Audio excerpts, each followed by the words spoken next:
حضرات سے ایک مرتبہ سورہ حم 3 مرتبہ سورہ قل اللہ کی تلاوت اور کہ ان مرحومہ کی روح کو بخشنے کی التماس ہے۔ شمیم فاطمہ بنت سید آغا حسین جا۔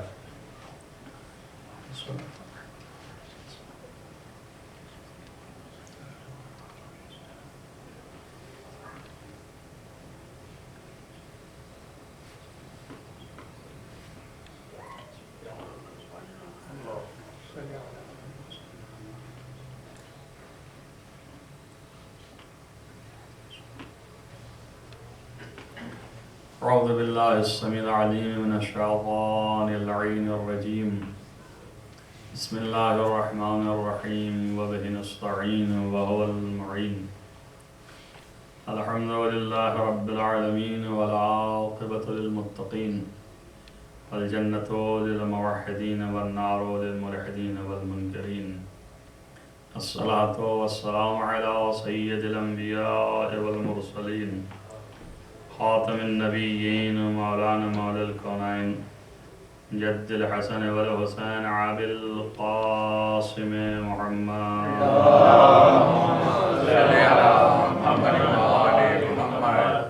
ولا سیما ابن عمه ووزیره ووصیه وخلیفته مغلوب كل غالب غالب كل غالب مولانا علی بن ابی طالب اللهم صل على محمد وعلى آله الطيبين الطاهرين المعصومين المظلومين الذين أذهب الله عنهم الرجس وطهرهم تطهيرا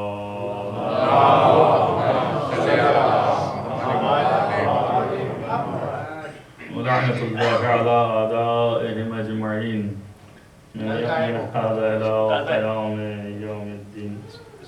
أما بعد فقد قال الله سبحانه وتعالى في كتابه الحكيم بسم الله الرحمن الرحيم وما كان المؤمنون لينفروا كافة فلولا نفر من كل فرقة طائفة ليتفقهوا في الدين ولينذروا قومهم إذا رجعوا إليهم لعلهم يحذرون. صلوات محمد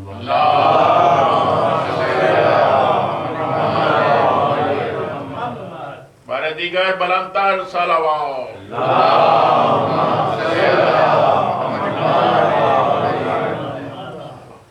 دیکھیے میں نے اول دن جو اعلان کیا تھا اور مسلسل یہ ای میل بھی دے رہے ہوں گے انشاءاللہ، تو مختلف موضوعات ہر روز بٹے ہوئے ہیں، اور اصل موضوع جو تھا وہ انسان کی جسمانی اور روحانی کمزوریوں اور مشکلات کا حل۔ ان میں سے ایک گفتگو جو آج ہے، جس کے لیے یہ آیت میں نے پڑھی ہے آپ کے سامنے، یہ تقریباً میرا خیال ہے 1 سال سے، جب سے مجھ سے وعدہ لیا گیا تھا تب سے اس موضوع سے متعلق کہا گیا تھا گفتگو کیجیے گا، اور وقت تلاشتے رہے کہ کون سے وقت اس کو معین کریں، اور 1 سال میں بڑا کام کیا تو کم سے کم 10 آدمی نظر آ گئے الحمدللہ سننے کے لیے۔ تو ظاہر ہے کہ اس سے زیادہ اور کیا، بہرحال مختصر و مفید جو لوگ ہیں وہی اس بات کے اوپر عمل پیرا ہو جائیں اور دوسروں کو یہ پیغام پہنچا دیں، کافی۔ ایک صلوات پڑھیں محمد والے۔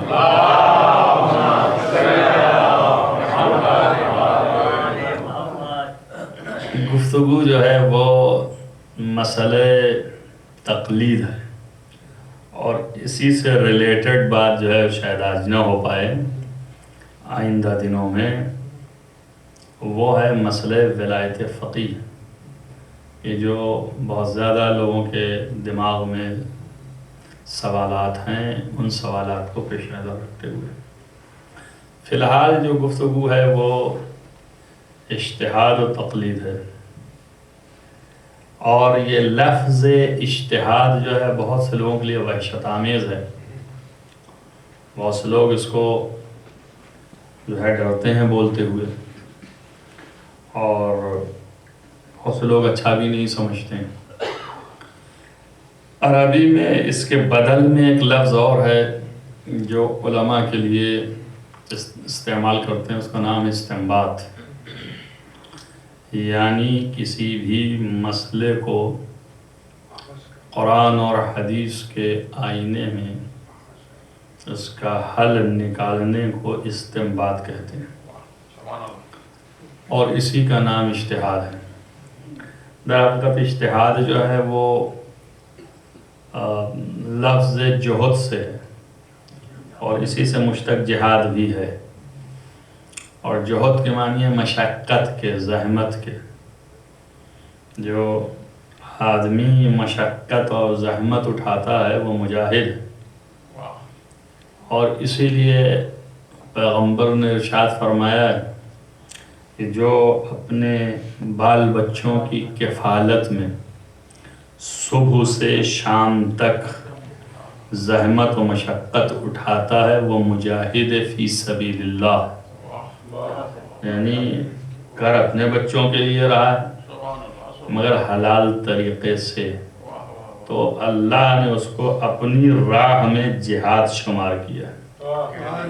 یہ کرامت پروردگار اور تراحم نہیں تو پھر کیا؟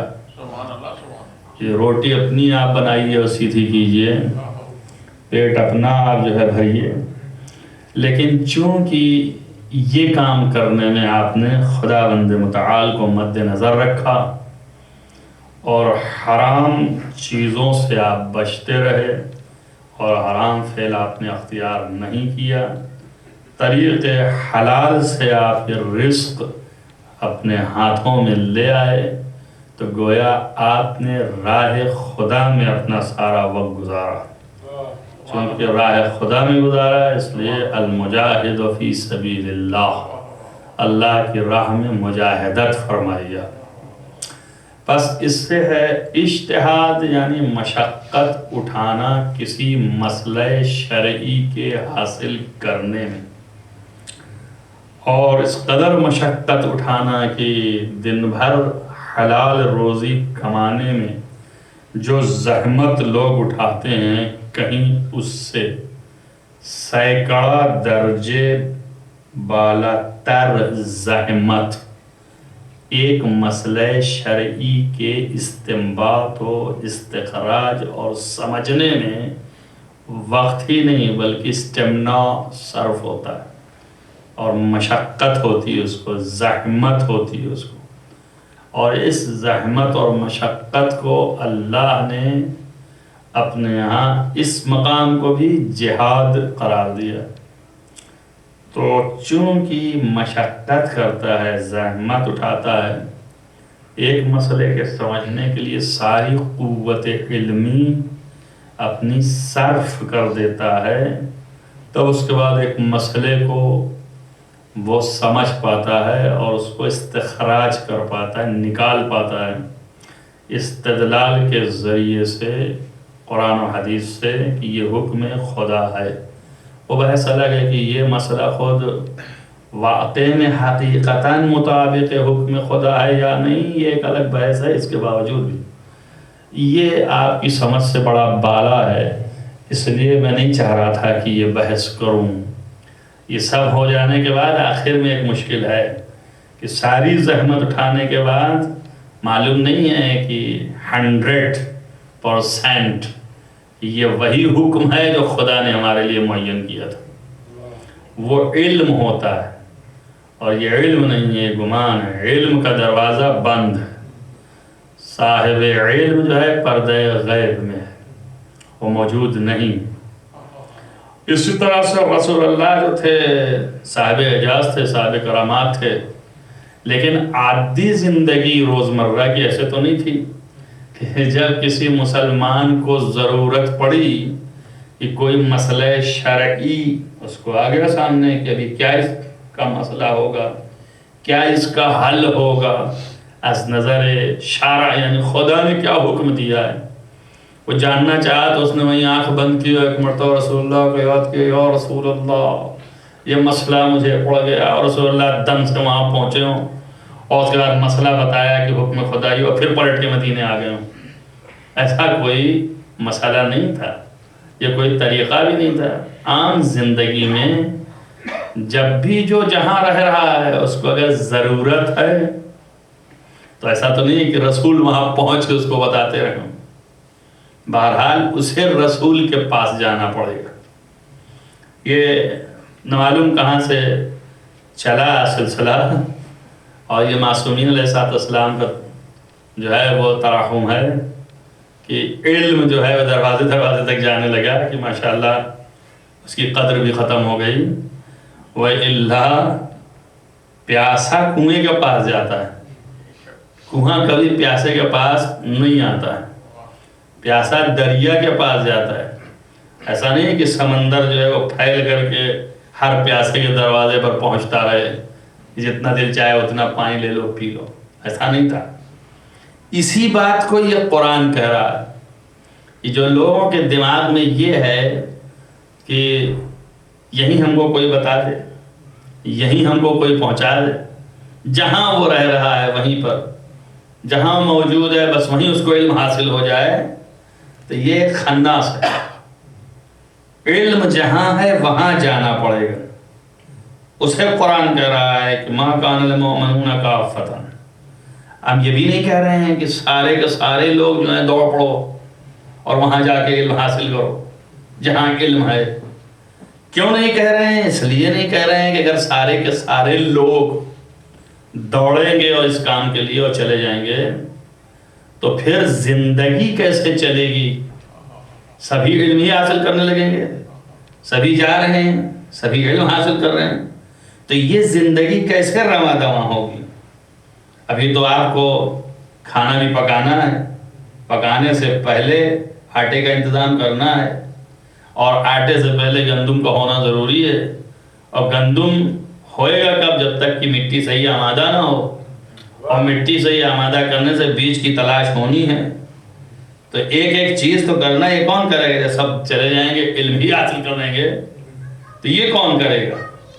نظام زندگی مختل ہو جائے گی، اس لیے نظام زندگی باقی رہے اور سارا کام ہوتا رہے، اور حکم خداوندی کا علم بھی ان تک پہنچ جائے، تو اس کی حکمت نے یہ اقتضا کیا، حکم دیا کہ پیغمبر ان سے کہو ما کان المؤمنون کافۃ لینفروا کافۃ۔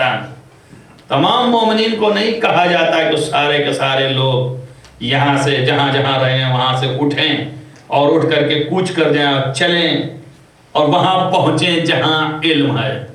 فلولا نفر من کل فرقۃ طائفۃ، پس کیوں نہیں ہر گروہ سے، ہر فرقے سے، وہی لفظ رکھیں جو قرآن ہے، ہر فرقہ، فرقہ نہیں دھڑا، اردو میں بہت صاف لفظ ہے، فرقہ نہیں دھڑا۔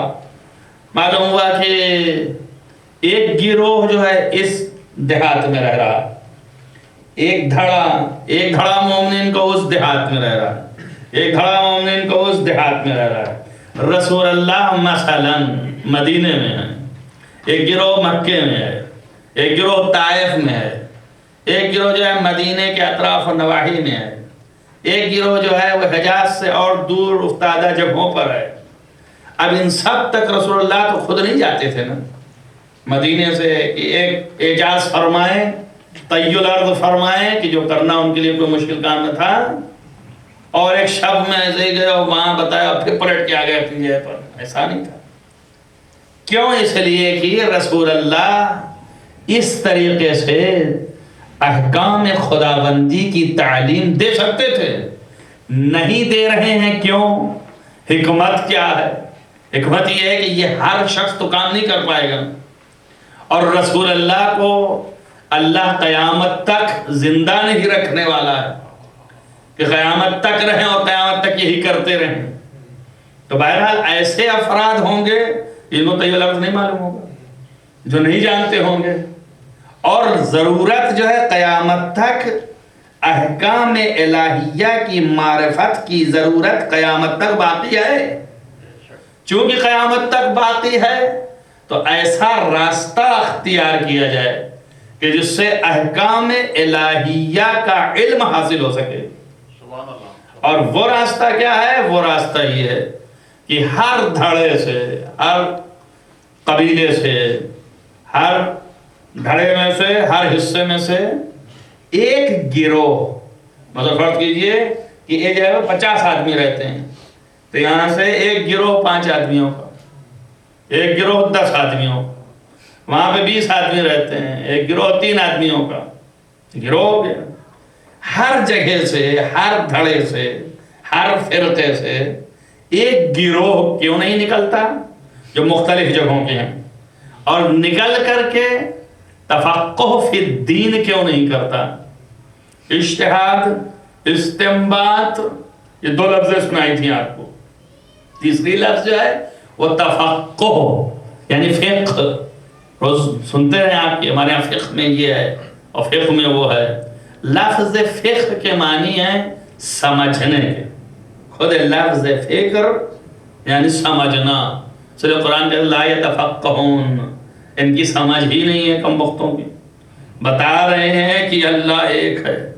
دلیل یہ ہے کہ دیکھو اس کو اس نے خلق کیا، اس طرح بنایا، ایسے رچا، یہ چیزیں اس میں ٹاکی اس نے، ایسا آسمان اس نے بنایا. کہ کہیں پر راستے بیچ میں بھی اگر ہوتا تو آپ اٹک اٹک کے گرتے. کہیں پر پول نظر نہیں آتا مگر سائبان لگا دیا اس نے.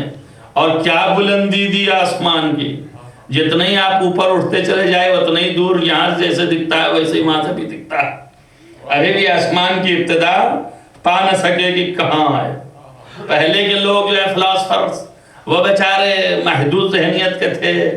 وہ کہتے تھے اوپر جا ہی نہیں سکتے، تو اس لیے اگر جانا ہوگا تو آسمان کو چھید کے جانا پڑے گا. تو چھیدیں گے کیسے؟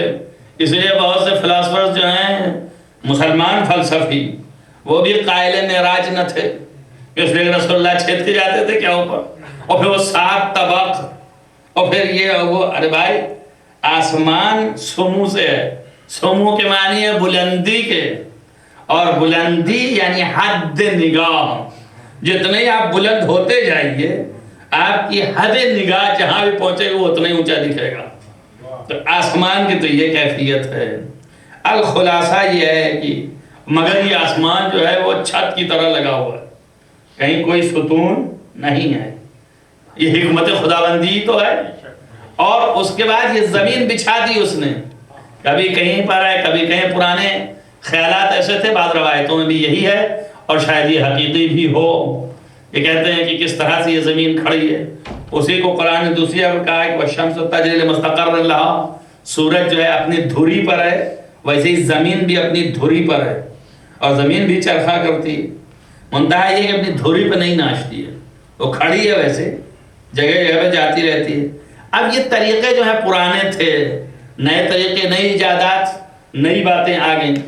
الخلاصہ یہ ساری چیزیں خداوند متعال بیان کر رہا ہے. اور اس کے بعد کہہ رہا ہے، اس کے بعد بھی ان کے نہیں سمجھ میں نہیں آتا کہ خدا ہے کہ نہیں ہے. ان کو معلوم ہونا چاہیے، اتنی باتوں کے بعد تو سمجھ لینا چاہیے کہ خدا ہے. بھئی سمجھ کا نام تفقہ ہے. لا یتفقہون. اور یہ لوگ جو ہیں فقہ حاصل نہیں ہے ان کو، یعنی عقل و درک کی صلاحیت نہیں ہے، یعنی سمجھنے کی صلاحیت نہیں.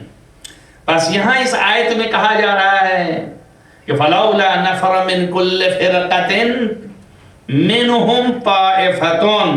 میں بھی خالی آیت کا ترجمہ کر رہا ہوں، نہ بھی اجتہاد ہوتا ہے آپ کو، نہ تقلید ہے، اور نہ علماء ہیں. اس کے لیے کافی وقت چاہیے، 45 منٹ نہیں ہونے والا ہے.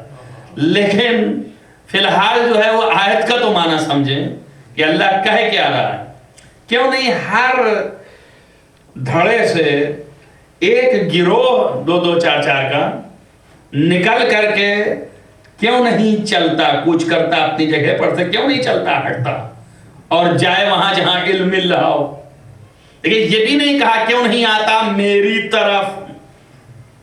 اللہ کہلوا سکتا تھا کہ رسول ان سے کہو کہ کیوں نہیں تم میں کے ایک ایک دھڑے سے ایک ایک گروہ نکل کے مجھ تک آتا. مشتق کی لفظ نہیں لگائی چونکہ یہ آبادی ہے، ایسا نہیں ہے کہ صرف رسولی کے زمانے تک کی بات ہے، ہر زمانے میں۔ تو بس کہاں جائے، کہاں کچھ کرے، کدھر بھاگے؟ نکلے بھی اپنے گاؤں سے، اپنے دیہات سے، اپنے شہر سے، اپنے مرکز سے، تو کدھر بھاگے؟ کچھ کرنا ہے، نہیں جانا، کدھر جائے، کدھر بھاگے، کہاں جائے؟ تو وہاں جائے جہاں علم مل رہا ہو، علم حاصل کرے، یعنی کہ علم تفقہ، لیتفقہوا فی الدین۔ کس لیے کوچ کرے، کس لیے نکلے؟ اس لیے کہ اپنے دین کو سمجھے کہ دین کیا ہے۔ تو دین کے سمجھانے والے جہاں ہوں گے وہاں جانا پڑے گا۔ عہد رسول اللہ میں دین کو سمجھانے والا رسول اللہ تھے، تو رسول اللہ کے پاس آنا پڑے گا۔ تو اس نے ایک معنی لیا کہ رسول اللہ تک کیوں نہیں آتے اور آ کر کے تفقہ فی الدین کریں، دین کو سمجھیں کہ کیا ہے۔ اچھا کیوں سمجھیں اور کیوں یہ گروہ ایک تنہا آئے اور لوگ کیوں نہ آئیں؟ کہ ایک تو علت یہ بتائے کہ بھئی زندگی کا چرخہ چلنا رک جائے گا، اس لیے نہ آئیں سارے لوگ، تھوڑے سے لوگ آئیں۔ یہ تھوڑی کیوں آئیں اب اس کا پھر بیان کر رہا ہے۔ اس لیے آئیں کہ لِيُنذِرُوا قَوْمَهُمْ اِذَا رَجَعُوا إِلَيْهِمْ، تاکہ یہ اپنے قوم کو ڈرائیں۔ کب ڈرائیں؟ جب تفقہ فی الدین کر لیں، یعنی دین کو خوب سمجھ لیں، احکام خداوندی اپنے دل پر اتار لیں، تو پھر اذا رجعوا الیہم، جب اپنی قوم کی طرف پلٹ کر جائیں، وہ اس قوم سے آیا تھا، یہ اس قوم سے آیا تھا، وہ اس قوم سے آیا تھا۔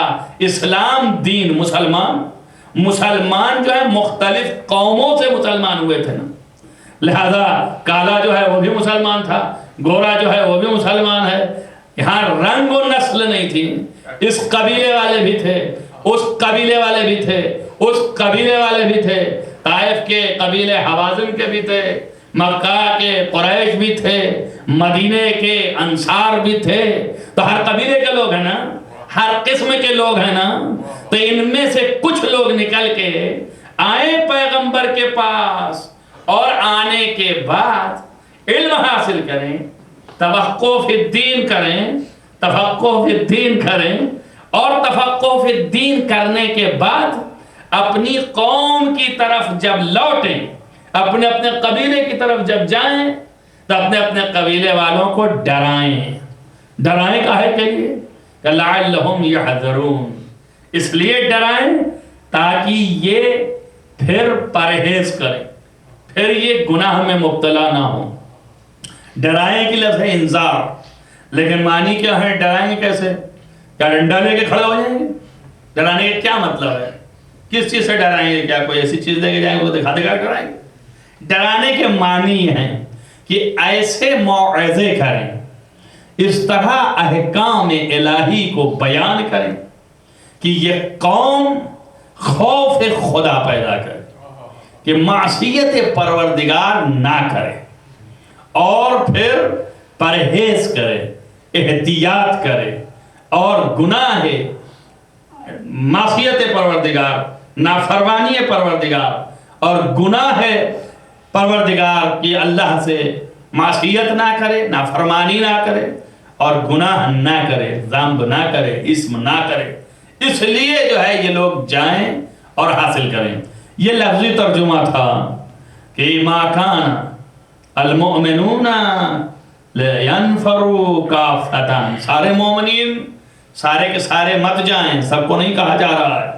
فلولا نفر من کل فرقۃ، کیوں نہیں ہر طبقے سے، فرقے سے، دھڑے سے، گروہ سے، قبیلے سے، طائفۃ منہم، ایک طائفہ، ایک چھوٹا سا گروہ نکل کر کے لینفروا، نہیں جاتے ہیں، لتفقہوا فی الدین، تاکہ تفقہ فی الدین کریں، دین سیکھیں، دین کو سمجھیں، دین کی حقیقت کو جانیں۔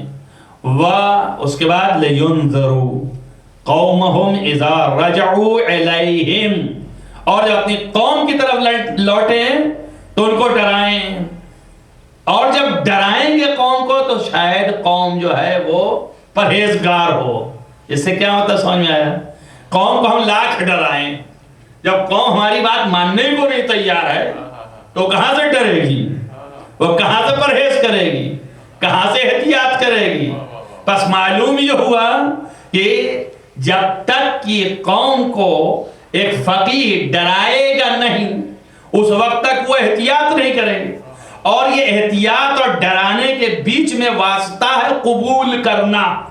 بس معلوم یہ ہوگا کہ جب تک قوم قبول نہیں کرے گی فقیہ کے بات کو، نہ وہ ڈرے گی نہیں، وہ پرہیزی نہیں کرے گی۔ بس قبول کرنا لازم ہے۔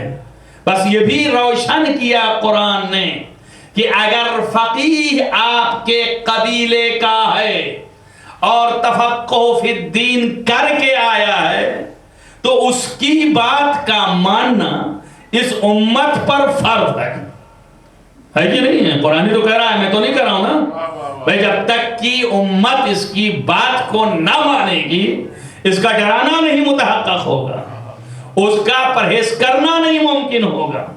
بس اس فقیہ کی جو اس قبیلے سے گیا ہے، 1 2 3 جو بھی گئے، جب وہ لوٹیں تو وہ ڈرائیں تو پھر قبیلہ ان کی بات کو مانے۔ یہ ہے دلیل حجیت فتوی فقیہ۔ یعنی ایک فقیہ جب کہے کہ حکم خداوندی یہ ہے تو وہ حجت ہے امت کے اوپر اور امت اسے مانے۔ یہ حکم قرآن ہے۔ سمجھ میں آیا کہ نہیں آیا؟ یہاں سے قرآن کہہ رہا ہے کہ حجت ہے، یعنی ماننا پڑے گا تمہیں۔ یہی چیز کی حجت قرار دیا اللہ نے تفقہ فی الدین کرنے والے کے قول کو، اسی کا نام ولایت ہے۔ یعنی ولایت دے دی اس کو کہ اب یہ تمہارے تمام مشکلات کہ حل کو جب پیش کرے تو حق اس کا یہ ہے کہ تم اس کی بات کو مانو، تم پر فرض ہے کہ تم اس کی بات کو مانو۔ یہاں سے مفتی کا قول حجت ہے اور مقلد یہاں بنا۔ مانو کے کیا معنی ہے؟ مانو کے معنی یہ ہیں کہ جب یہ حکم خدا قرآن و حدیث سے استنباط کرنے کے بعد اور تفقہ کرنے کے بعد تمہیں بیان کرے تو تم اس کو مانو، اس پر عمل کرو۔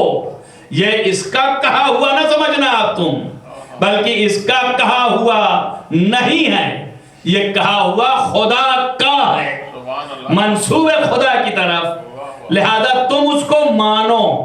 اب تم پر فرض ہے کہ اس پر عمل کرو۔ تقلید کسی اور چیز کا نام نہیں ہے کہ آپ تقلید کوئی چادر اوڑھنی پڑے گی۔ لفظ تقلید کے معنی بیان کرنے میں لوگ الجھ جاتے ہیں، وہ سمجھتے ہیں تقلید کے معنی بیان کرنے میں قلادہ پہننا، تو لوگ سمجھتے ہیں کہ یہ کوئی گردن میں باندھنے کی بات ہو رہی ہے۔ ایسا کچھ نہیں ہے۔ کسی بھی فقیہ کی کہ جو فقیہ آپ کی نظر میں فقیہ ہو اور جو جامع الشرائط ہو کہ انشاءاللہ آئندہ ساری باتیں آئیں گی، اس کے قول پر بحکم خداوند متعال آپ جو ہے اس کے قول پر عمل کریں، اس کے قول کو مانیں کہ یہ نسبت جو اس نے دی ہے خدا کی طرف، یہ نسبت خدا کی طرف دینا سچ ہے اور یہ فقیہ ہے، اس کا قول آپ کے لیے حجت، آپ مانیں اور مان کر اس پر عمل کریں۔ اس عمل کا نام ہے تقلید۔ سمجھ میں آیا کہ نہیں؟ صرف فقیہ کے، مجتہد کے، جامع الشرائط کے۔ اب یہ کہاں سے آئے یہ ساری چیزیں لفظیں جو بیان کر رہا ہوں؟ یہ تو اس آیت میں نہیں تھا۔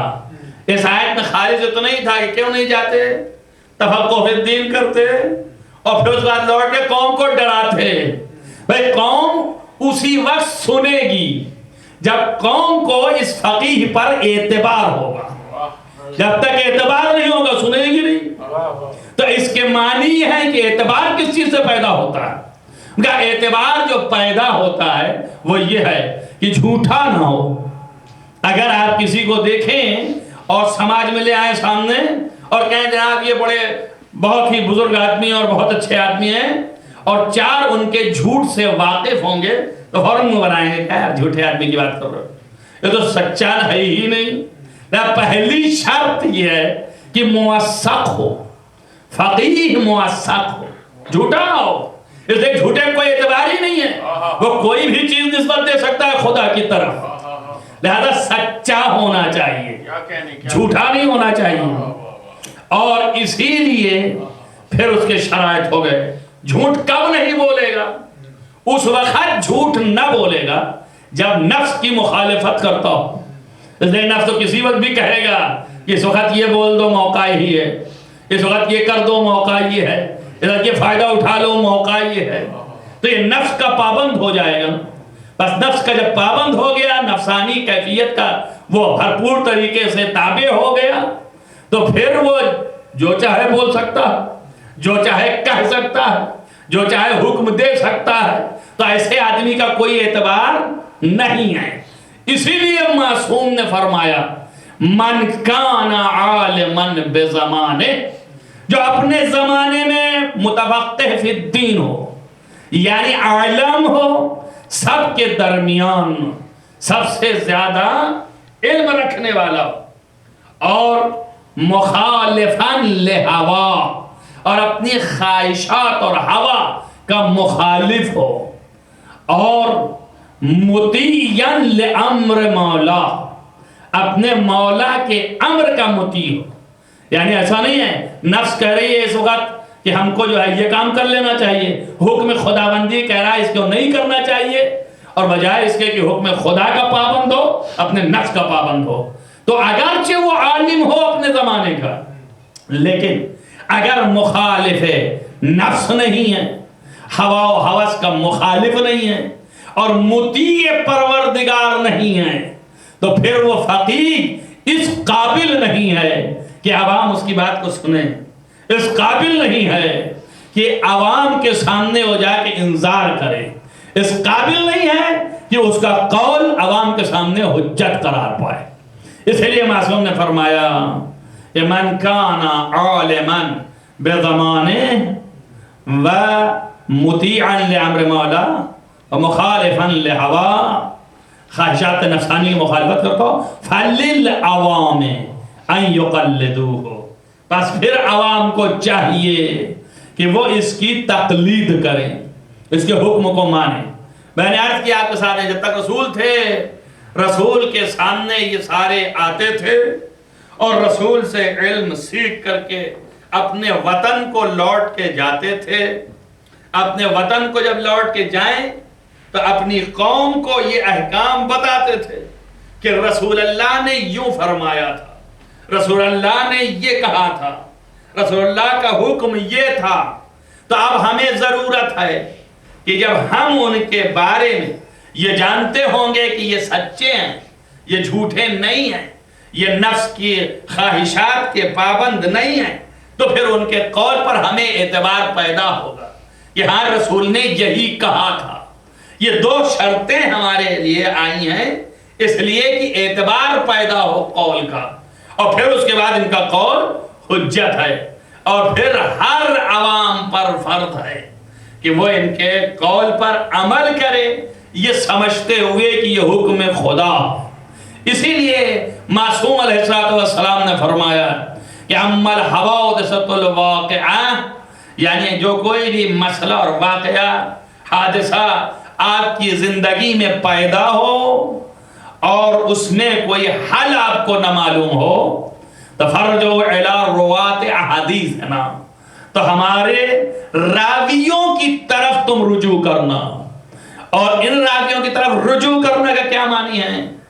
رجوع کرنے کے معنی یہ ہیں کہ تم ان کی طرف رجوع کرنا، یعنی یہ شخص متفقہ فی الدین ہوگا، یہ شخص فنظر فی حلالنا و حرامنا، ہمارے حلال میں ہمارے حرام میں، یعنی جو ہم نے حلال کیا ہے حکم خدا سے، جو ہم نے حرام کیا ہے حکم خدا سے، یعنی حدیث، جو حدیثیں ہماری ہیں.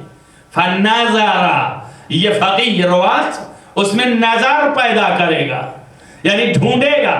اس کا نام ہے استنباط، نظر پیدا کرنا. اس کا نام ہے اجتہاد، یعنی کیفیت اس کے اندر پیدا ہوگی کہ احکام الہی کو حاصل کرے گا، اس کے بعد وہ تمہیں یہ مسئلہ بیان کرے گا۔ اس کے بعد معصوم فرماتا ہے انہم حجتی علیکم، یہ میری طرف سے تمہارے اوپر حجت ہے۔ اب جو کچھ بھی یہ کہہ رہے ہیں، چونکہ انہوں نے ہمارے کہے ہوئے حکم کے مطابق حکم دیا ہے، اس لیے ان کا کہا ہوا نہیں ہے بلکہ یہ میرا کہا ہوا ہے، یہ حجت ہے میری طرف سے تمہارے اوپر، اور میں حجت ہوں خدا کی طرف سے۔ ویسے کیا ثابت ہوا کہ ان کا قول واجب الاطاعت ہے، یعنی تم پر لازم ہے کہ اس قول کو تم مانو۔ بس مسئلہ شرعی جیسے ہی پیدا ہوا، اس کا حکم جیسے ہی جاننا ہوا، فقیہ کی طرف رجوع کیا۔ فقیہ جو ہے وہ کہ جو احکام الہیہ کو قرآن اور حدیث سے حاصل کیا، وہ حکم بتائے گا، یہ حکم ہے، وہ حکم تمہارے لیے حجت ہے، تم پر واجب ہے کہ عمل کرو اس چیز کو جاننے کے بعد۔ اسی پر عمل کرنے کے نام کو تقلید کہتے ہیں، اور استنباط کرنے کی کیفیت کو اجتہاد کہتے ہیں، اور یہ مسئلے کے بتانا جو ہے یہ مقلد ہے کہ جس کی آپ تقلید کریں گے، جس کے مسئلے پر عمل کریں گے۔ یہاں تک گفتگو ہوئی، اور یہ کہ یہ سچا ہے یہ بھی قرآن نے کہا کہ کسی جھوٹے کے قریب نہ جانا۔ یا ایھا الذین آمنوا، اے ایماندارو، تم کبھی بھی کسی کی بات کو نہ ماننا جب وہ جھوٹا ہو، فاسق ہو۔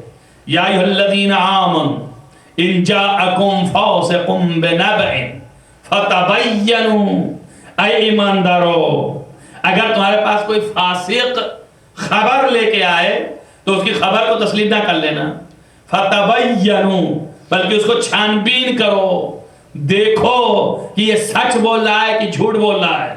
پس فاسق کی خبر قابل قبول نہیں ہے۔ فاسق کسے کہتے ہیں؟ فاسق اسے کہتے ہیں کہ جو علناً خدا بند متعال کی کھلم کھلا مخالفت کرتا ہو، اس کے احکام کو نہ بجا لاتا ہو، نماز نہیں پڑھتا یہ فسق ہے، روزہ نہیں رکھتا یہ فسق ہے، حکم خدا ہے نا، حکم خدا کی مخالفت کرتا ہے، سچ نہیں بولتا یہ فسق ہے، جھوٹ بولتا ہے یہ فسق ہے۔ یعنی ہر گناہوں نے کبیرہ، اگرچہ گناہ کبیرہ بجا لاتا ہو تو وہ فاسق ہے، اور جب فاسق ہے تو عادل نہیں ہے۔ مجھے حیرت ہے ان لوگوں پہ جو صبح سے شام تک گناہان کبیرہ میں مبتلا رہتے ہیں، اس کے باوجود بھی جرأت کر کے نماز کے لیے آگے کھڑے ہو جاتے ہیں، نماز پڑھنے لگتے ہیں۔ بڑا شوق ہے، یہ بھی ایک شوق چلا ہے، آپ کے سماج میں نہیں تھا یہ، شیعوں کے ہاں بہت کم۔ بھئی عادل ڈھونڈنا ہے، عادل کے معنی کیا ہے؟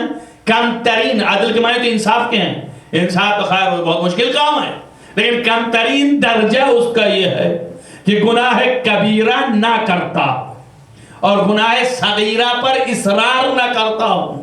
یہاں کبیرہ تو کوئی جانتا ہی نہیں ہے، صغیرہ دن بھر ہوتے رہتے ہیں سبھی سے، لیکن کبیرہ جو ہے وہ نہ کرتا ہو۔ کتنے ایسے ہیں کہ گناہ کبیرہ، شریعت کے اندر یہ قانون شریعت ہے کہ اگر کوئی شخص گناہ کبیرہ کیے ہوئے ہے تو اس کی شہادت قابل قبول نہیں۔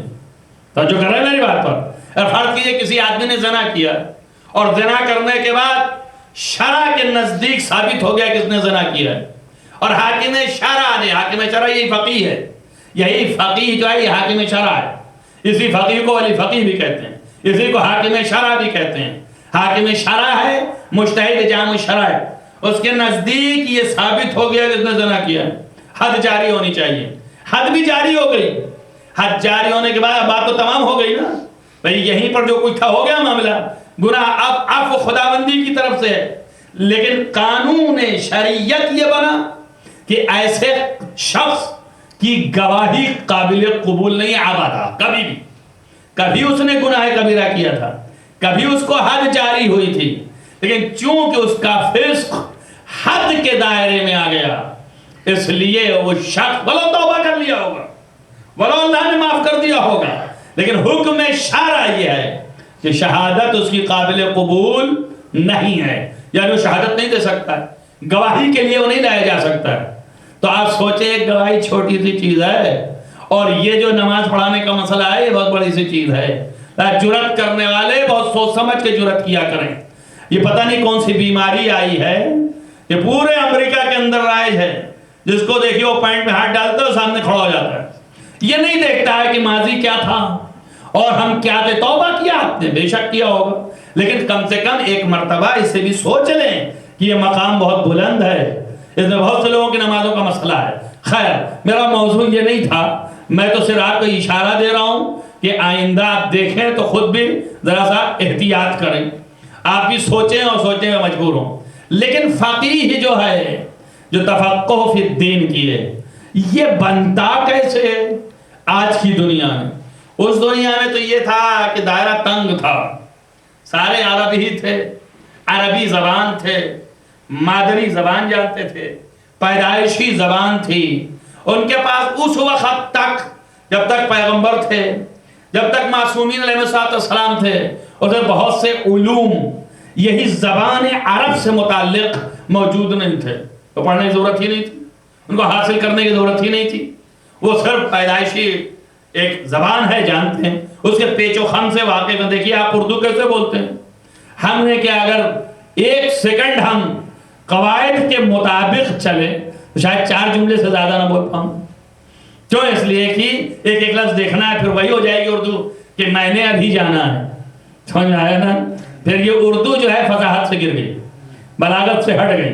آپ نے اردو تو بول لیا, کیا قاعدے کے مطابق ہے, کہ نے علامت فاعلی ہے, لہذا جب بھی بولیں گے تو کہیں گے ہم نے یہ کام کرنا ہے, ہم نے اس کو بجا لانا ہے. ارے کائے کونے بیچ میں کوسے ہو, بھیا علامت فاعلی ہے, قاعدے کے مطابق اسے تو آنا ہی آنا ہے. جب فاعل آئے گا تو نے ضرور آئے گا. لیکن ہمارے جس نے اردو پیدا کیا ہے ہندوستان کی زبان میں یہ مقبول نہیں ہے. یہ تنافر کلمات ہے, یہ فصاحت سے گری ہوئی زبان ہے. ہم نے کیا مانی ہے؟ ہمیں کرنا ہے, ہمیں جانا ہے, ہمیں کھانا ہے, ہمیں پینا ہے, ہمیں اٹھنا ہے, ہمیں بیٹھنا ہے. قاعدہ کچھ بھی نہیں. قواعد یہ ہے کہ یہ فاعل ہونا چاہیے, فاعل نہیں بن رہا, نے نہیں آ رہا ساتھ میں. مگر فصیح زبان یہی ہے. سمجھ میں آئی بات آپ کے؟ کہ قواعد بھی فصاحت کو لانے میں کہیں دم توڑ جاتے ہیں. لہذا یہ تو اردو کی مثال اس لیے دی کہ 24 گھنٹہ روزمرہ آپ کے درمیان موجود ہے اور آپ دیکھ رہے ہیں.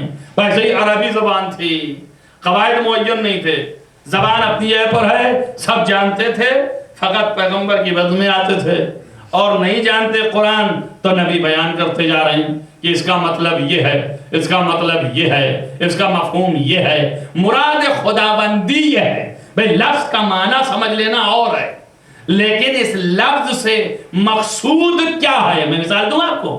آپ دیکھیے بیٹھے تھے کھانے پر, کہا سبحان اللہ کیا عمدہ کھانا ہے. ہم نے کہا جی آپ نے کیا فرمایا؟ کہا کچھ نہیں. میں نے کہا کیا عمدہ کھانا ہے.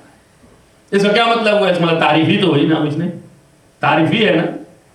کیا عمدہ کھانا ہے لفظ جو ہے وہ تعریف ہی تو کر رہا ہے نا, لیکن ایکشن بتاتا کہ یہ تعریف ہے یا یہ طنز ہے. دونوں چیزیں ہو سکتی ہیں نا. ایک دفعہ کہا واہ واہ واہ سبحان اللہ کیا عمدہ کھانا ہے اتنا, اور ایک دفعہ یہ کہ ماشاءاللہ سبحان اللہ کیا عمدہ کھانا ہے. دیکھیے اب لفظ ایک ہی ہیں, الفاظ ایک ہی ہیں, فقط ایکشن اور طریقے جو ہیں مفاہیم کو بدل دیے. ایک سے یہ سمجھ میں آیا کہ یہ تعریف کر رہا ہے کہ کھانا بہت اچھا ہے, اور ایک سے یہ سمجھ میں آیا کہ طنز کر رہا ہے, کھانا اچھا نہیں ہے, یعنی کیا یہی اچھائی ہے کھانے کی, وہ طنز کر رہا ہے. تو مفاہیم بدلے. پس مقصود کیا تھا اس کا؟ طنز تھا کہ یہ اچھا نہیں ہے, مگر کہہ کیا رہا تھا کہ یہ اچھا ہے. تو مقصود اور ہے, مراد اور ہے, الفاظ اور ہیں. اسی طرح قرآن ہے, کہیں پر اللہ کا مقصود الٹا ہے اور الفاظ ایسے ہیں. تو اب یہ سمجھائے گا کون؟ ہم تو دیکھ نہیں رہے اللہ کو بولتے ہوئے. جس سے اللہ نے کلام کیا ہے وہی جانتے ہیں کہ کس طرح کا کلام تھا, تو وہی بتائیں گے کہ منظور خداوندی ہے, مراد خداوندی ہے, مقصود خداوندی یہ ہے, مقصد الہی یہ ہے, ارادہ پروردگار یہ ہے. لہذا وہ آیات ہمارے لیے تنہا کافی نہیں ہوئی. اسی لیے جو لوگ اہل بیت کو مانتے ہیں قرآن کافی نہیں ہے. اور رسول بھی یہی کہہ کے گیا ہے انی تارکم فیکم الثقلین کتاب اللہ و عترتی و اہل بیتی. یعنی کیا؟ یعنی یہ قرآن چھوڑ رہا ہوں تو قرآن کے مفاد قرآن کے مفاہیم، قرآن کے ارادے، قرآن کے مقصود، ارادہ خداوندی، یہ سب کا بیان کرنے والا بھی چھوڑ رہا ہوں. اور جو امت تھی اس نے کہا کہ حسبنا کتاب اللہ، میری کتاب کافی ہے. تو جو کہہ رہے ہیں کتاب کافی ہے وہ لفظ میں پھنس کے رہ جائیں، مراد خداوندی نہیں جانی. ایک فقیہ کا کام ہے کہ وہ مراد خداوندی سمجھے. احکام خداوندی اسی وقت حاصل ہوگا جب مراد سمجھ میں آئے. تو اس زمانے میں پھر بھی آسان تھا. آج کے زمانے میں آپ امریکہ سے اٹھ کے جا رہے ہیں، ہندوستان سے آ رہا ہے، پاکستان سے آ رہا ہے، چین سے آ رہا ہے، جاپان سے آ رہا ہے، لندن سے آ رہا ہے، افریقہ سے آ رہا ہے. یہ مختلف جگہ سے اٹھ کے لوگ آ رہے ہیں. کہاں آ رہے ہیں؟ نجف آ رہے ہیں، ایران حوضہ علمیہ قم آ رہے ہیں. افریقہ سے آ رہا ہے سواحلی بول رہا ہے، امریکہ سے آ رہا ہے انگریزی بول رہا ہے، لندن سے آ رہا ہے انگریزی بول رہا ہے، فرانس سے آ رہا ہے فرانسیسی بول رہا ہے، چائنا سے آ رہا ہے چائنیز جانتا ہے. لیکن عربی مادری زبان تو نہیں نا اس کی. تو اس کو اب عربی سیکھنا ہے عزیزم. تو عربی سیکھنے کے لیے قواعد سیکھنا ہے، قاعدے سیکھنا ہے. تو نحو الگ ہے، صرف الگ ہے، گرامر میں قسمیں ہیں. ایک لفظ کے کتنے بار تقسیمات ہوئی ہیں. ایک لفظ جہد سے جہاد بنا، جہد سے اجتہاد بنا، جہد سے مجاہد بنا، جہد سے مجہود بنا، جہد سے کتنے الفاظ بنتے چلے گئے. آپ دیکھیں ایک ہی لفظ تھا، اس لفظ سے کتنے مشتقات ہوئے ہیں. اس کو کہتے ہیں صرف. یہ علم صرف سیکھے، پھر اس کے بعد ان کی ترکیب کہ جملے بن جائے، سینٹنس بنے اور پھر فاعل مفعول بنے، اس کو کہیں گے نحو. تو نحو سیکھے.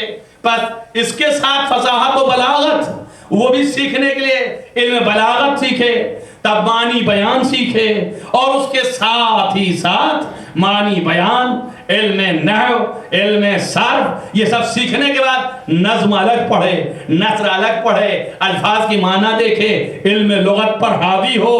اتنے علوم پر حاوی ہونے کے بعد تب سمجھے گا کہ یہ ایک سینٹنس جو پیغمبر کے منہ سے نکلا ہے اسے کیا معنی ہے. تو اس کے لیے کتنی عمر لگانی پڑے گی.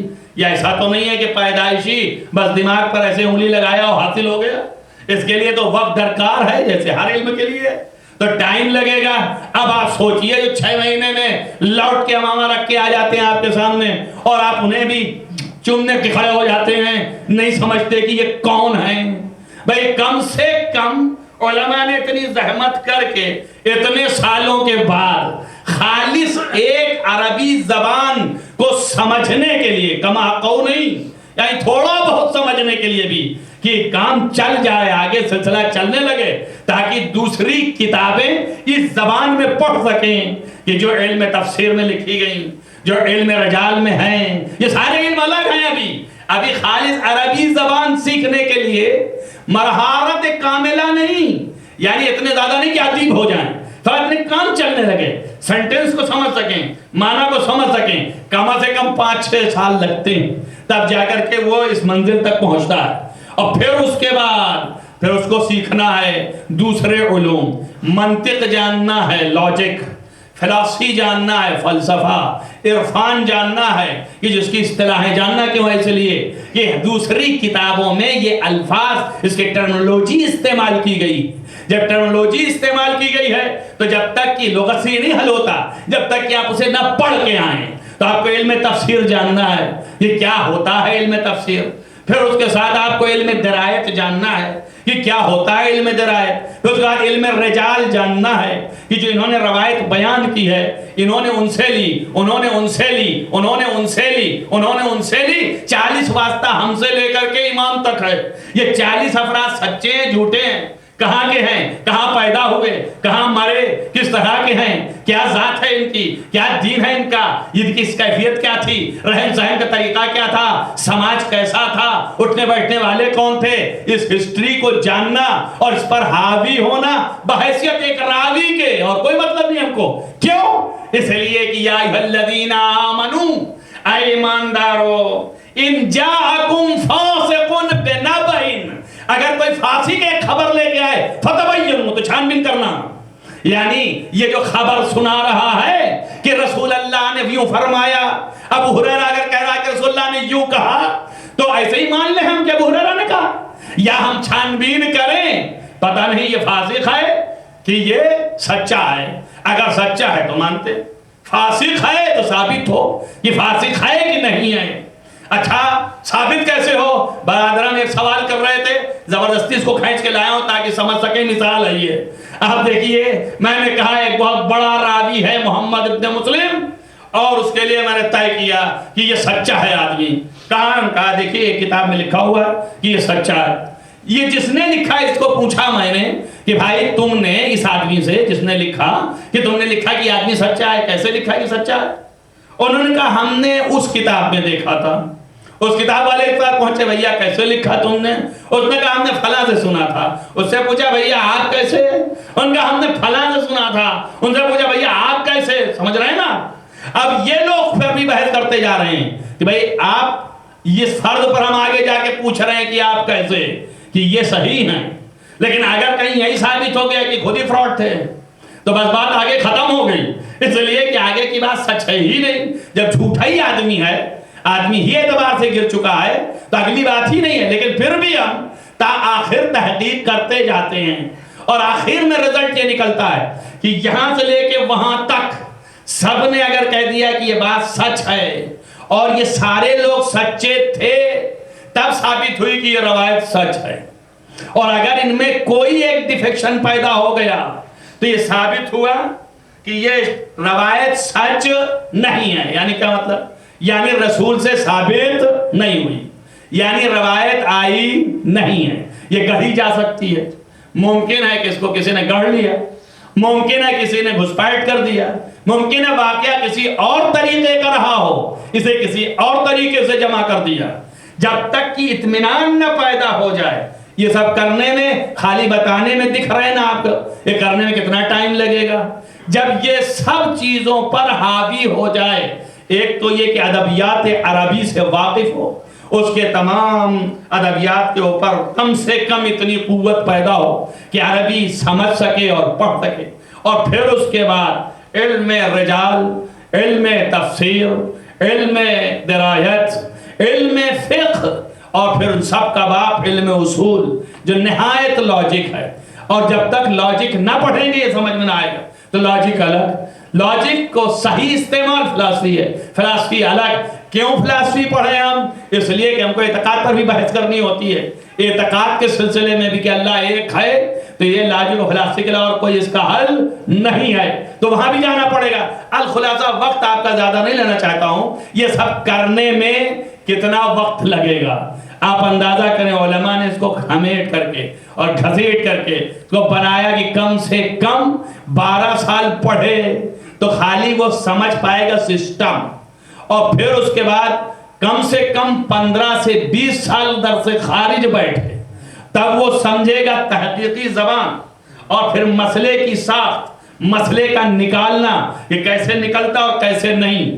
اب اس کے بعد 15-20 سال در سے خارج کہتا بھی رہا ہو پریکٹیکلی طور پر, یعنی تحقیق کرتا رہا ہو, اب اس کے بعد وہ کہے کہ اسلام میں اس مسئلے کے لیے یہ قانون ہے قرآن اور حدیث کے مطابق, تو وہ ہے قابل شنیدن, پھر وہ ہے حجت, پھر اس کی بات قابل قبول ہے. یہ نہیں کہ رات میں لیٹے اور سویرے جب آنکھ بند ہو رہی تھی, کھل رہی تھی, تو مقبول احمد کا قرآن اٹھایا اور تو سطر پڑھ لیا, تو آیت پڑھ لیا دامن, قرآن تو یہ لکھا ہے اور میں تو یہ کہتا ہوں.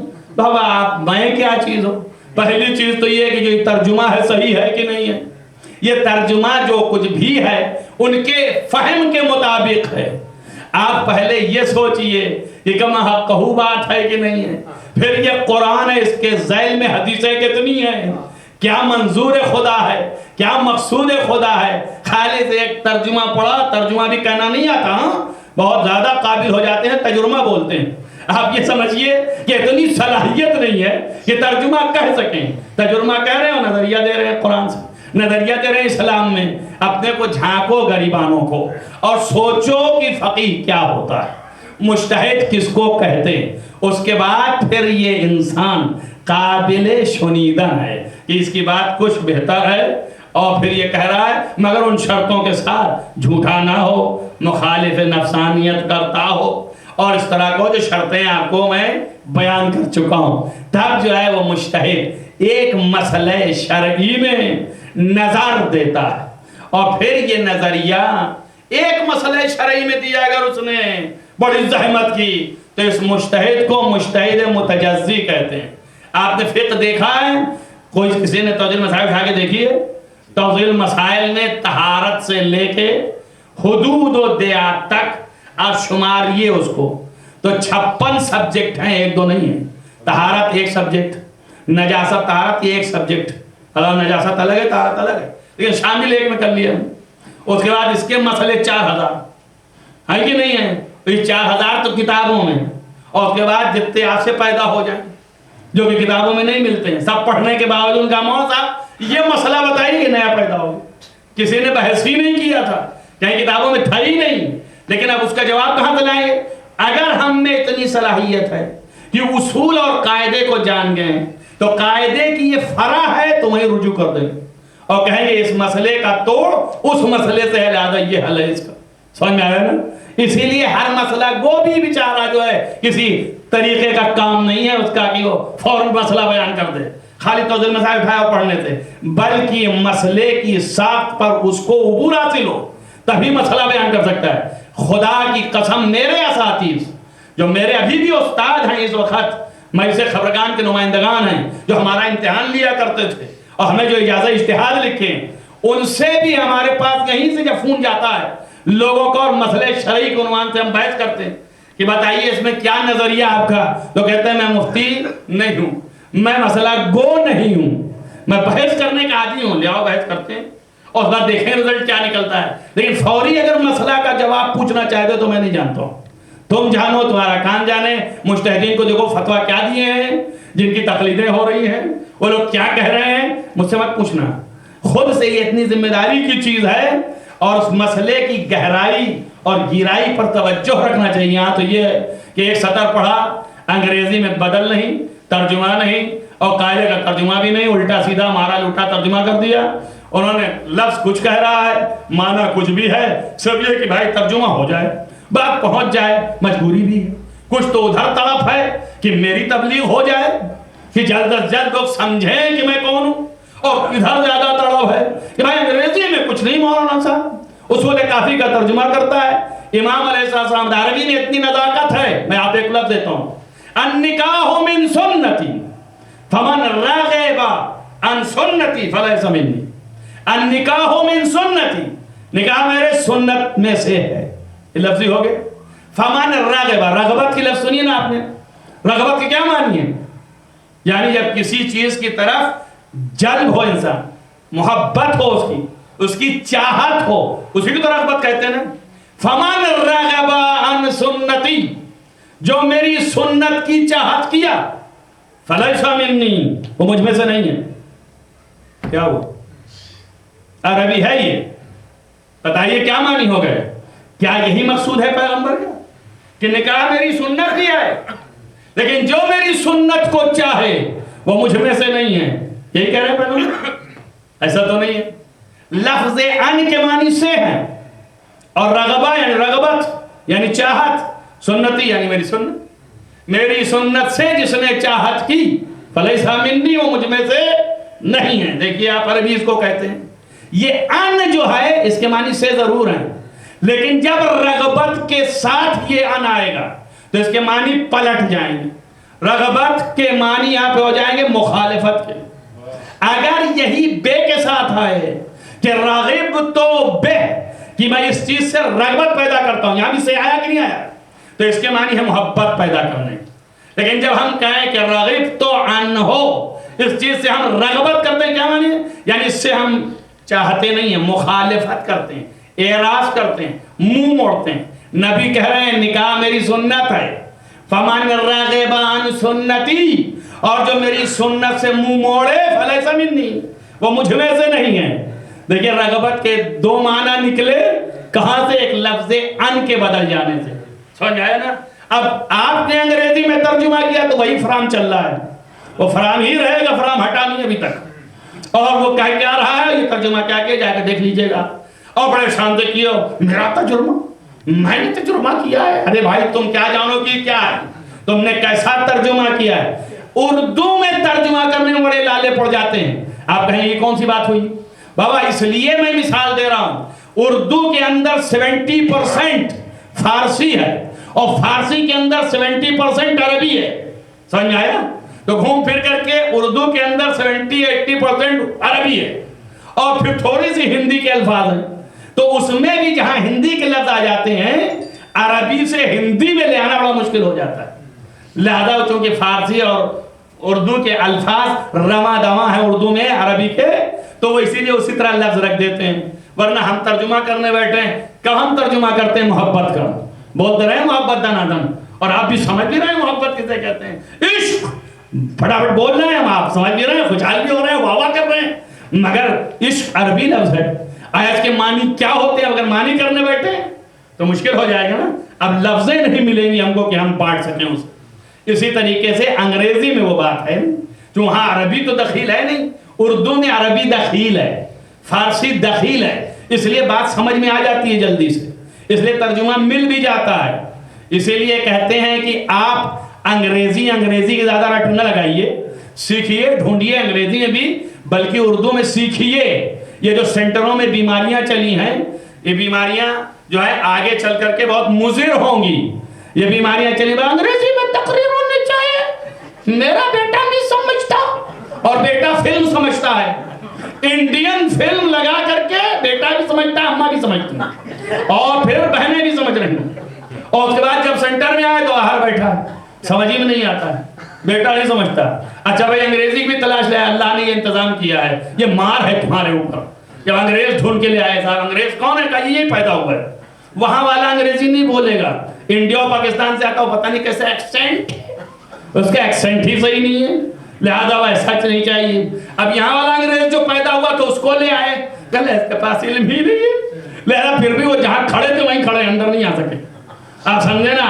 تو یہ بہانے بازیاں کرنے والے، اور خالص یہ ایک بہانہ اور نیا نکالا ہے، بہت بڑے عالم ہو گئے ہیں۔ کہا ہے کہ بھیا کس بات کے عالم ہے؟ ابھی علم بتایا آپ کو کہاں سے ہوتا ہے، اور ابھی آپ بتایا کہ عالم کیسے ہوتا ہے، کہاں سے عالم ہوگا؟ انٹرنیٹ سے سیکھ لیا۔ انٹرنیٹ پہ کیا آیا ہے؟ ابھی رات میں ایک پڑھ رہا تھا، ایسا الٹا معنی لکھا ہے اس کے اندر، یہ سب یہاں سے وہاں تک غلط کر دیا اس نے پورا۔ نے کہا یا اللہ یا خدا، کیا اس کو سوجھی ہوئی تھی کہ یہ لکھ ڈالے؟ تو آپ دیکھیں نا آپ کی، وہ تو بیچارہ جیسے پایا ویسے ہی اس نے ترجمہ کر دیا انگریزی میں، جیسے ہی بتایا آپ کو کہ ان کا معنی فرام کر دیا، اس نے فرام سے چل رہا ہے معاملہ، اور وہاں معنی کچھ اور ہے، یہاں مطلب کچھ اور ہے۔ بس خلاصہ آمدم سارے مطلب یہ تقریر نہ تھی، گفتگو ہو گئی کہ آپ اندازہ کریں ایک عالم کتنی مشکلوں سے گزر کر کے تب فقیہ بنتا ہے، تب مجتہد بنتا ہے، اس کی عمر یہ سب کرنے کرانے میں 50 و 55 ہو جاتی ہے۔ اب اس کے بعد جو ہے اس کی تقلید شروع ہوتی ہے، یہ آسان نہیں ہے۔ اب جو اتنا بھیڑا ہوا ہے اس کے بعد پھر مسائل شروع ہوتے ہیں، تازے اور نئے نئے مسئلے جو گزشتہ نہیں تھے ان پر استنباط کرنا، ان پر اجتہاد کرنا، قرآن و حدیث میں تلاشنا، یہ ساری چیز، تاکہ کل کے آپ کو ضرورت پڑ گئی کیا ہے صاحب، انہوں نے کہا مولانا صاحب میرے بیوی کی ولادت نہیں ہو رہی، ڈاکٹر نے بتا دیا ہے اس کی اوپری میں خرابی ہے، ان کا سیلس لیجئے، اس کے ڈالیے، اور پھر اس کے بعد پھر اب جو کچھ ہوگا آگے ہوگا تبھی بچہ پیدا ہوگا۔ آیا ٹھیک ہے کرنا؟ نہیں ہے ٹھیک کرنا، یہ تو کسی کتاب میں نہیں لکھا تھا۔ رسول اللہ کے زمانے میں اوپری بدلی گئی تھی، اور نہ ائمہ کے زمانے میں بدلی گئی، نہ ائمہ نے بتایا۔ اب اس کے بعد ائمہ کو ہم ڈھونڈ رہے ہیں، اور فرض یہ ہے کہ سب جانتے تھے ائمہ، اور غیر جانتے تھے، وَإِلَّا پھر دین کا کوئی مزہ ہی نہیں۔ اگر وہ جانتے نہ تھے تو پھر کس بات کے لیے امام بنا دیے گئے؟ قیامت تک آنے والی ہر مشکلات کا حل جانتے تھے، اور جاننا اور چیز ہے، آیا ہر چیز بیان کر کے بھی گئے ہیں؟ تو اول تو یہ کہ نہیں، اور اگر ہاں بیان بھی کر کے گئے ہیں تو سنبھالا کس نے؟ توجہ کریں میری بات پر بھائی، اگر ائمہ بتا بھی گئے تو ہم اس لائق ہی نہ تھے کہ اس کو محفوظ کر لے جاتے. ہم تو ہمیشہ اپنا بستر ٹانگے ادھر ٹہلتے رہے ادھر ٹہلتے رہے. کبھی اس گاؤں میں گئے تو مارے گئے وہاں بھاگے، اس جگہ گئے تو وہاں مارے گئے وہاں گئے. ساری عمر شیعہ جو ہے وہ ہجرت ہی کرتے رہ گئے، یہاں سے وہاں بھاگتے رہ گئے. اب بتائیے کہاں کہاں علم لے کے بھاگتے رہے. یہی محمد ابن ابی عمیر بغنتی کہ جس سے کم 1000 سے زائد احکام شرعیہ کی حدیث ہیں، جس کے مرنے کے 6 سال کے بعد ان کی جب دیوار گری تو اس سے کتابیں نکلی. کیوں؟ اس لیے کہ 8 برس ہارون رشید نے قید خانے میں ڈال دیا تھا اس بندے کو، محض اس لیے کہ یہ اماموں کا فالورز ہے. حدیثیں جو بیان کرتا ہے وہ 6 امام سے بیان کرتا ہے، 7ویں امام سے بیان کرتا ہے، امام صادق سے کہتا ہے، امام موسیٰ کاظم سے کہتا ہے. لہذا یہ آدمی کو قید خانے میں ڈال دیا. بہن نے ان کے اس کے لیے کہ یہ جو نظامی اور یہ فوجداری والے فوج جو داخل ہو رہی ہے یہ کتابیں نہ پاجار کتابیں ختم نہ کر دے، دیوار کھود کے کتابوں کو گاڑ دیا اور اس کے بعد اس میں ایسے مٹی لگا دی تاکہ یہ محفوظ رہے. جب وہ قید خانے سے نکلیں تو لے لیں گے، علامت بھی لگا دی. وہ قید خانے میں ہی رہے، بہن مر گئی، اس بعد قید خانے میں وہ بھی شہید ہو گئے، دنیا سے چلے گئے. یہ ویسے ہی کتاب رہی. اب اس کتاب میں کتنا ائمہ کا بیان رہا ہوگا جو 6 سال کے بعد نکلی بھی تو دوسروں نے جلا دی، جو ہم تک نہ پہنچ سکی. تو ممکن ہے یہ مسئلہ اسی میں رہا ہو جو امام بتا کے گئے. ہوگا کہ نہیں ہو سکتا؟ ممکن ہے کہ نہیں ہے؟ تو بس ائمہ بیان بھی کر کے گئے تو ہم نے حفاظت نہ کی. تو اب ہمارے دامن ہے کوتاہ، تو ہمیں تلاشنا پڑتا ہے نئے مسئلے کے لیے. امام کی طرف رجوع کریں، احادیث میں ڈھونڈیں، تلاشیں. اور لوگ پوچھنے والے سمجھتے ہیں کہ منہ سے بھاپ نکلی اور فوراً دے دیں، ورنہ کہیں گے آپ عالم کیسے ہیں؟ ان کو یہ پتہ ہی نہیں ہے کہ بھائی یہ جو عالم تھے گزشتہ چیزوں کے تھے، یہ نئی جو آپ لے کے آئے ہیں اس کا علم جو ہے اب گزشتہ سے ملائیں گے اور تلاش کے اور کھنگال کے ڈھونڈ کے لائیں گے. اسی لیے سوال ہوتا ہے مجتہدین سے، مراجع سے، تو جواب مہینے بھر کے بعد آتا ہے.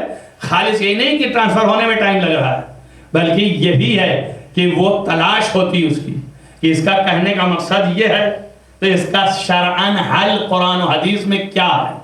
بس خلاصہ یہ ہے کہ ایک فقیہ جو جامع الشرائط، اس کے لیے امام نے فرمایا کہ اب ہم آج سے پردہ غیبت میں کبرا کے جا رہے ہیں. اب ہر مسئلے کا جواب تمہیں نہیں مل پائے گا ہم سے. ابھی تک نواب عربات تھے، لوگوں نے خط لکھا انہوں نے امام تک پہنچا دیا، امام نے جواب لکھ دیا انہوں نے دے دیا، مسئلہ حل تھا بالکل، کوئی مشکل ہی نہیں تھی. لیکن آج کے بعد سے غیبت کبرا ہے. اب غیبت کبرا میں اس صفت کا اگر کوئی عالم ہے اور عالم بھی نہیں ہے، دیکھیے سارے عالم جو ہیں ان کی قدریں اپنی جگہ پر ہیں. ہم نے ایک دن تقریر میں آپ سے کہا تھا کہ علم ہے، چاہے جو بھی علم ہو، علم نور، علم جو ہے نور ہے، کوئی بھی علم ہو. لیکن علم دین جو ہے وہ سورج ہے، وہ ایسا نور نہیں ہے کہ وہ موم بتی کا نور ہو، لہذا وہ سورج ہے. یعنی سب سے زیادہ اہم عالماً بزمانے سے مراد علم دین میں جو سب سے بڑا عالم ہو اپنے زمانے کا، اتنا زیادہ گہرائی سے جانتا ہو کہ 18 علوم پڑھنے پڑتے ہیں اور ان میں دسترسی حاصل کرنا پڑتا ہے، اور ان میں دسترسی یعنی نظر دینے کی صلاحیت ہو ہر مسئلے کے اوپر، اتنی قوت ہو تب جا کر کے اس منزلوں تک پہنچتا ہے. یہ واقعی مراجع علم کی چوٹی پر فائز ہوتے ہیں. علم دین کے آسان نہیں ہے کہ آسانی سے مل جاتا ہے، رات میں سوئے سویرے مجتہد ہو گئے، ایسا نہیں ہے. اور ایسا ہو جا رہا ہے بہت سے لوگوں کے لیے. تو اب اس کا مطلب یہ نہیں ہے کہ نظام فطرت کے خلاف چل رہے ہیں. لکھنا قلم سے اور چیز ہے. رات میں کچھ بھی تھے مقلد استاد ہمارے اکثر مسکرا کے کہتے ہیں یہ بحث علمی، جب علمی بحث کرتے ہیں تو کہتے ہیں یہ بحث علمی ہے. یہ وہ والا نہیں ہے کہ رات میں مقلد سوئے تھے اور سویرے مقلد ہو گئے. رات میں سوئے تھے مقلد اور سویرے مجتہد اور مرجع قرار پا گئے، ایسا نہیں ہے. عمریں گزرتی ہیں، وقت درکار ہے، پھر اس کے بعد ان کی بات آپ کے لیے قابل عمل ہے، یعنی آپ اس پر عمل کریں۔ اچھا ایک بہت ہی مختصر گفتگو جو ہے وہ یہ ہے کہ ہم عمل نہیں کرتے ہیں تو کیا ہوگا، یہ ایک اہم بحث ہے۔ ہم مانتے ہی نہیں کسی کو، پھر دین ہی نہ مانیے۔ نہیں، ہم دین بھی مانتے ہیں، اللہ مانتے ہیں، رسول مانتے ہیں، قیامت مانتے ہیں، کتاب مانتے ہیں، قرآن مانتے ہیں، نماز روزہ بھی کریں گے، مگر ہم ان کو عالم نہیں مانتے۔ پھر کہاں سے کریں گے؟ تو آپ مجتہد ہوئے۔ دو ہی صورت ہے، یا تو آپ مجتہد ہو جائیں، خود عالم ہو جائیں، نہ جانیں، اور اگر آپ عالم نہیں ہیں تو پھر اس کے پیترے جانیں، اس کا نام ہے احتیاط، کہ کہاں سے کیسے کیا کرنا ہے۔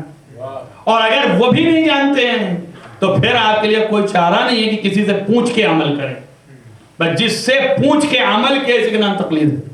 اچھا جتنا انکار کریں میں مقلد نہیں ہوں، لیکن آپ مقلد ہے، فرق اتنا ہے کہ اگر آپ نے مثلا میں مثال دیتا ہوں آپ کو، آپ خود مر گئے ہیں، ان کی توضیح مسائل سے دیکھ کر کے آپ نے مسئلے پر عمل کر لیا ہے، تب بھی آپ نے تقلید کیا مردہ کی۔ اور اگر آپ نے سستانی صاحب کے توضیح مسائل سے دیکھ کے عمل کر لیا تو آپ نے تقلید کر لیا زندہ کی، مگر آپ نے تقلید ہی کیا ہے۔ کسی کے نظر پر عمل کرنا تقلید ہے، اور یا تو پھر آپ عمل نہ کریں، اور اگر عمل کریں تو تقلید کرنا ہی کرنا ہے۔ اور ظاہر ہے کہ مردہ سے بہتر زندہ ہوتا ہے۔ اگر مسئلہ نیا پیش آ گیا تو آپ کس کی طرف رجوع کریں گے؟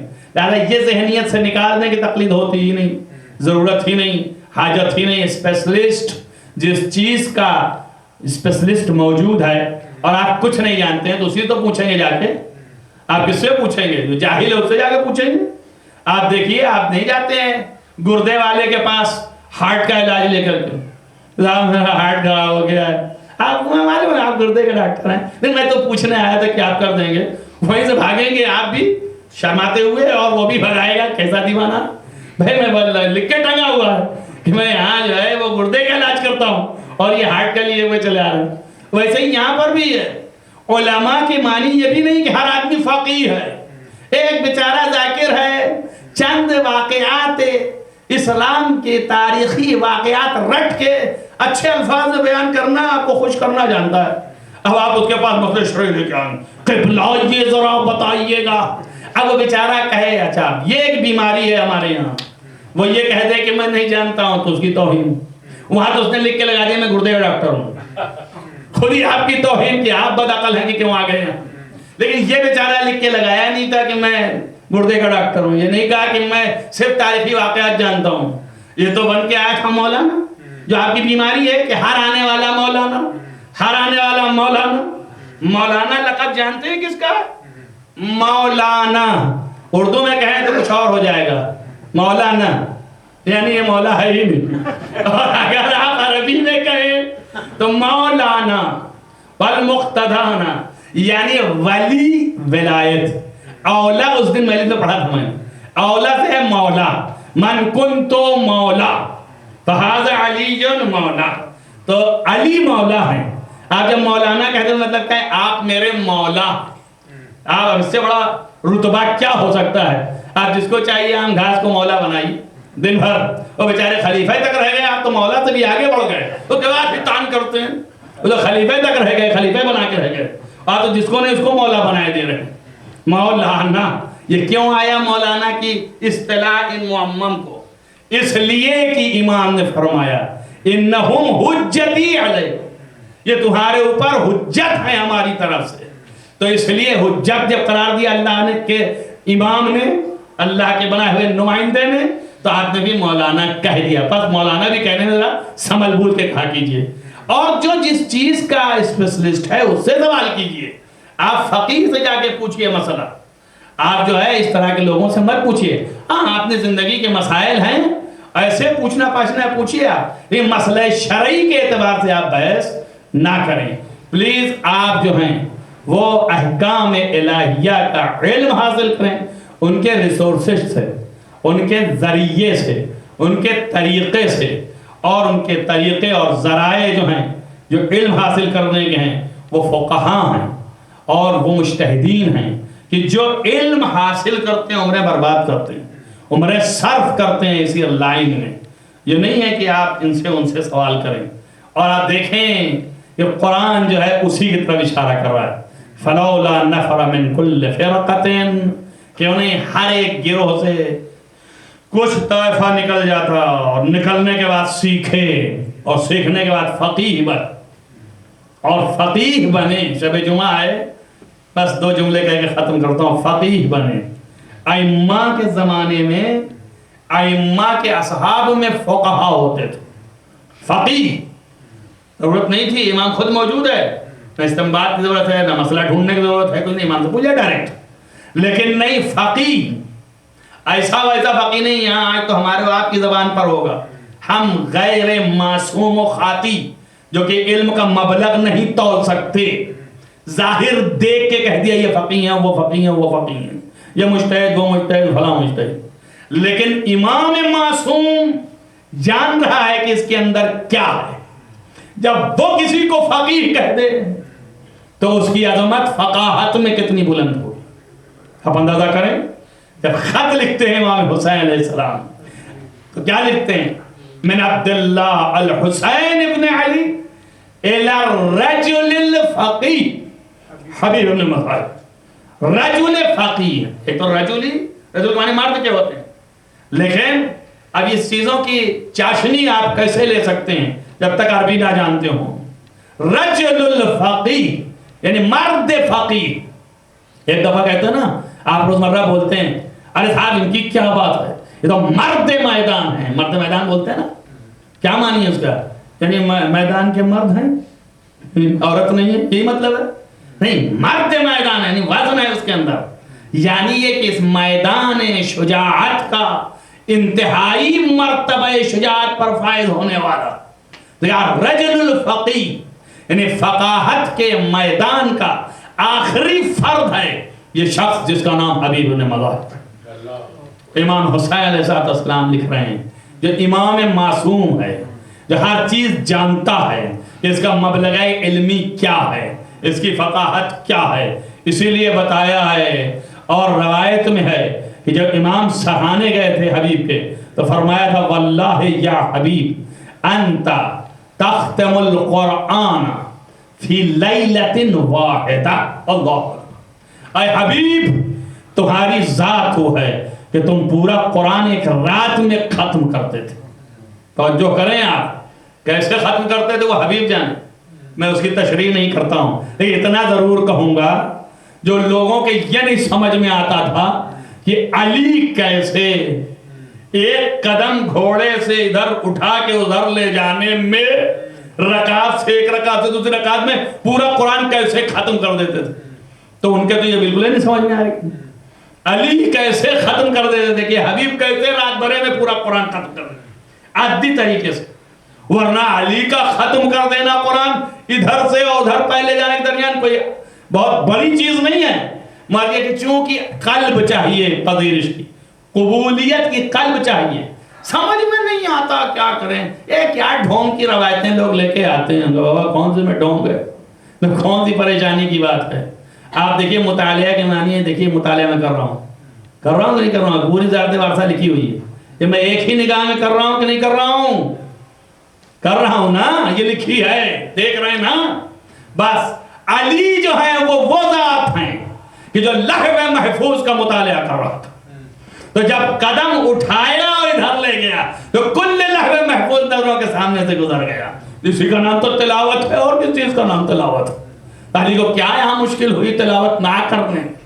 بس عظمت معصومین تو کہیں بلند و بالا, اور اصحاب ایسے ہیں فقیہ رجل الفقیہ.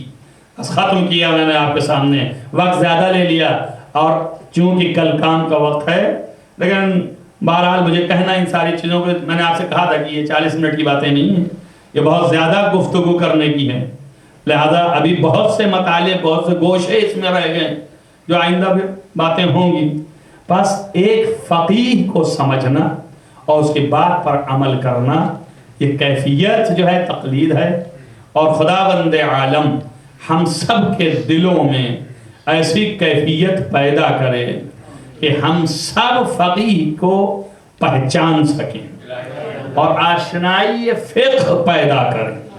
اللہ ہمارے دلوں میں دین کے سمجھنے کی صلاحیت عنایت فرما، بارہ ہمارے دلوں کو قوت عنایت فرما مذہب و دین کی حقیقت تک پہنچنے کی۔ بارہ تجھے واسطہ ہے محمد و آل محمد اس مختصر سی عبادت کو قبول فرما۔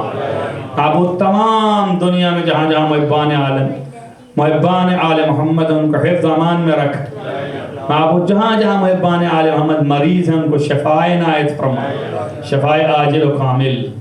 جن لوگوں نے دعاؤں کے لیے کہا ہے بار الہ کہ بھائی بہن جو پریشان ہیں دور افتادہ، ان سب کی مشکلات کو رفع فرما۔ بار الہ جن کے ماں باپ مریض ہیں دعاؤں کے لیے کہا ان کے ماں باپ کو شفاء عاجل و کامل عنایت فرما۔ بارہ جن لوگوں نے دعاؤں کے لیے کہا ہے کہ ان کو قوت تحمل عنایت فرما، بارہ ان سب کے ساتھ ہمارے دل میں بھی قوت تحمل کی قوت عنایت فرما۔ بارہ تجھے واسطہ ہے محمد و آل محمد کا معبود گناہان کبیرہ و صغیرہ عفو فرما۔ بار الہ تمام محبان آل محمد کے دلوں میں محبت کو جاگزی فرما۔ بار الہ اہل محمد سے ہم کو عشق ان بے انتہا عنایت فرما۔ بار الہ امام کو ظہور جلد از جلد فرما، نظام عالم کو چین عنایت فرما، ان کے اصحاب و انصار میں ہم کو شمار فرما۔ اللہم تقبل من الدعاء بحق محمد و آلہ الطاہرین۔